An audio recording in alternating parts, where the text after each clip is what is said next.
Hi everyone, we are at the London Wetland Centre. My name is David and I'm from the LEGO Group's Build the Change team, and I'm also crazy about wildlife. I'm Lara, I'm an ornithologist and an all-round nature nerd. We're here today to talk to you a little bit about birds. So let's go in and have a chat. Let's do it. Now, Lara, I know, like me, you had a very early introduction and fascination with the natural world. Can you tell us a bit about that? Yeah, of course. So I was always interested in nature from a young age. I think it's from, we were quite lucky to live right next to a big field next to my house. And I remember seeing birds flocking through, you know, in summer and winter, you'd see different things. And it really blossomed when I started taking photos.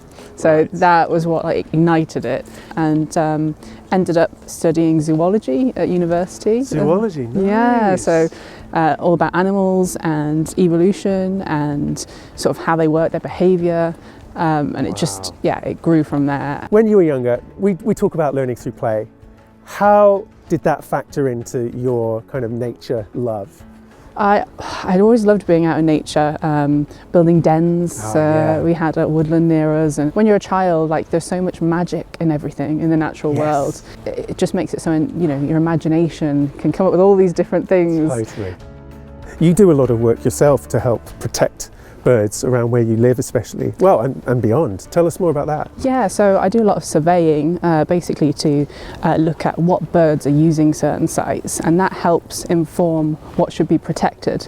So if ever there's developments or buildings, you know, put in certain areas of land, it's really important to make sure that it's not affecting any of the birds that already live there. And you were telling me earlier that you do a lot of bird ringing. So you mentioned feathers and looking at those. That's a big part of, what is bird ringing for everyone out there? How does it help science and conservation? Bird ringing is where you catch birds using safe, proven methods. You put a ring on their leg, and basically that ring has a number on it that is unique to that individual bird, and it helps us learn. So when someone else sees that bird or catches that bird, then we can find out where they're migrating, where they're moving, how old are they.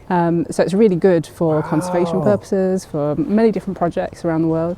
So, bird watching, it is for everyone. Anyone can bird watch. What do you need to be able to bird watch? Well, you don't need much really. Main thing is a window for you to look out of. In your garden, you can go to a local park, basically anywhere where you can sit and watch the birds. Now, what birds can we expect to find in gardens in the UK? Well, we can find a lot of our tit species. So we have blue tit, great tit and long-tailed tit. You get things like dunnocks. You can get wrens. You've got things like blackbirds. You also get things like wood pigeons and collared doves. They're a bit bigger. All the way through to woodpeckers, if you're lucky. They can come and look for insects in your trees, or maybe if you put out fat or peanuts in the garden, they really love to come and eat those. Great, thanks Lara, that's awesome. I'm ready to get bird watching.